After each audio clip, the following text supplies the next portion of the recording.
নমস্কার, স্বাদিস village food চ্যানেলে আপনাদের সবাইকে স্বাগত।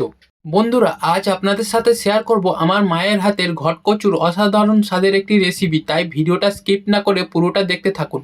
যদি কোনো বন্ধু আমাদের চ্যানেলে নতুন হন তাহলে চ্যানেলটি সাবস্ক্রাইব করার অনুরোধ রইল। চলুন ভিডিওটা তাহলে শুরু করা যাক। প্রথমে ঘটকচুটাকে একদম পাতলা পাতলা করে কেটে নিন। পাশাপাশি একটা মিডিয়াম সাইজের আলু আর অল্প পুঁইশাক কেটে ধুয়ে পরিষ্কার করে নিন। এরপর কড়াই চাপিয়ে কড়াইতে অল্প পরিমাণ জল দিয়ে ওই কেটে রাখা ঘটকচুগুলো 5 মিনিটের জন্য ভাপিয়ে নিন।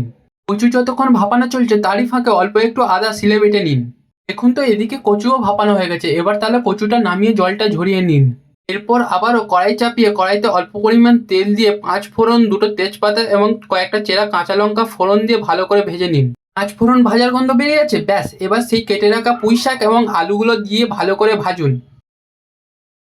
অল্প একটু ভাজার পর এতে 1.5 চামচ হলুদ গুঁড়ো দিয়ে আবারও ভাজতে থাকুন। সবজি ভেজে ফেলেছেন, ব্যাস এবার সেই বেটে রাখা আদাটা দিয়ে দিন। তারই সাথে অল্প একটু ধনে গুঁড়ো এবং জিরে গুঁড়ো দিয়ে ভালো করে পুঁইশাক এবং আলু মশলার সাথে কষিয়ে নিন। এরপর 1 চামচ লঙ্কার গুঁড়ি এবং সামান্য লবণ দিয়ে ভালো করে আরও একবার কষিয়ে নিন। দেখুন তো কষানোর পর সবজিগুলো ঠিক এমনটা দেখতে হয়েছে কি, ব্যাস তাহলে আর কি, এবার সেই ভাপিয়ে রাখা কচুগুলো দিয়ে দিন, দিয়ে ভাজুন। অল্প একটু নাড়াচাড়ার পর এর মধ্যে অল্প কিছু ভেজে রাখা চিংড়ি মাছ দিয়ে দিন। দিয়ে একটু নেড়ে চেড়ে এর মধ্যে অল্প পরিমাণ জল দিয়ে 5 মিনিটের জন্য ঢেকে দিন।